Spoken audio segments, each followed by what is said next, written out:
Okay, Algebra 1 students, this series of a couple of videos are going to be about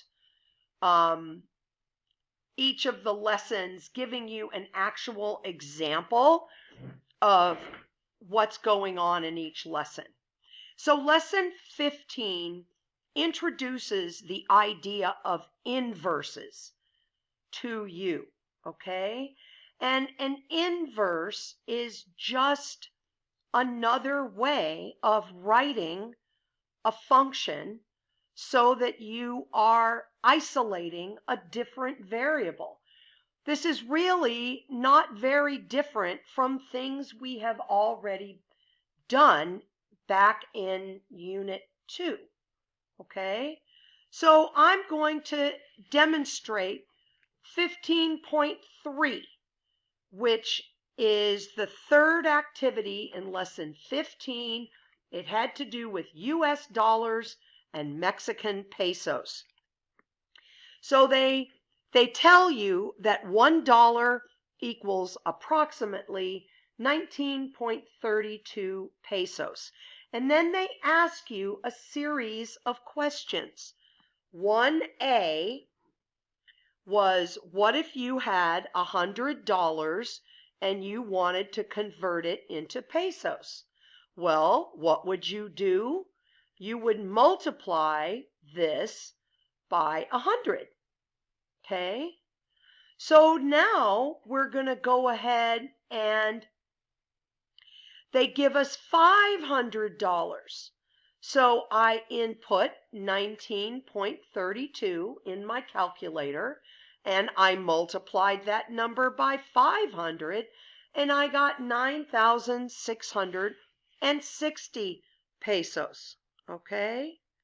So then they ask you, well, please write me a general equation so that I can always find out the number of pesos given dollars.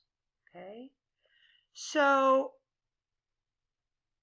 P, I have pesos, equals, what do?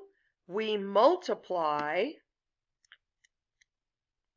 19.32 times dollars. Okay?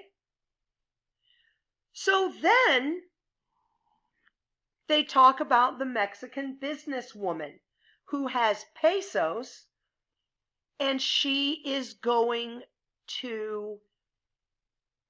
wants to convert those pesos into dollars. Okay? So here we have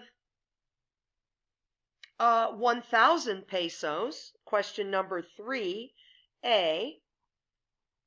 Okay, so 3A, 1,000 pesos.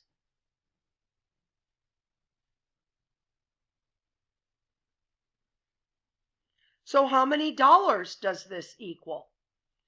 Well, if I multiply the number of dollars to get pesos, I bet that I divide the number of pesos in order to get dollars. So I'm going to try that. So I'm going to input into my calculator 1,000 pesos, and I'm going to divide that by 19.32. And that's going to give me about $51.76. So $51.76.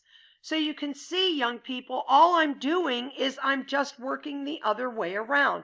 Let's try it one more time. They said, how about 5,000 pesos? Okay. Well, let's take this number of pesos, 5,000, okay, and let's divide it by 19.32. and we get approximately $258.80.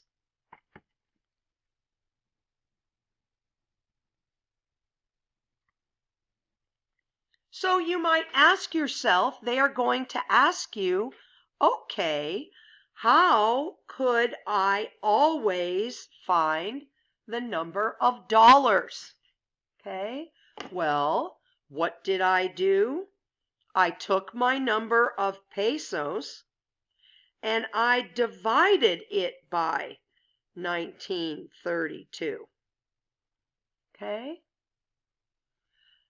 And if you compare these two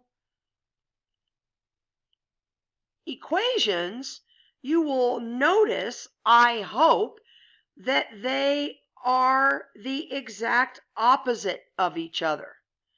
In order to get dollars, I'm dividing by the number, by the exchange rate for pesos. And if I want pesos, I am multiplying by the number of dollars. That, young people, is an inverse. I hope this video was helpful, and I'll see you in the next one.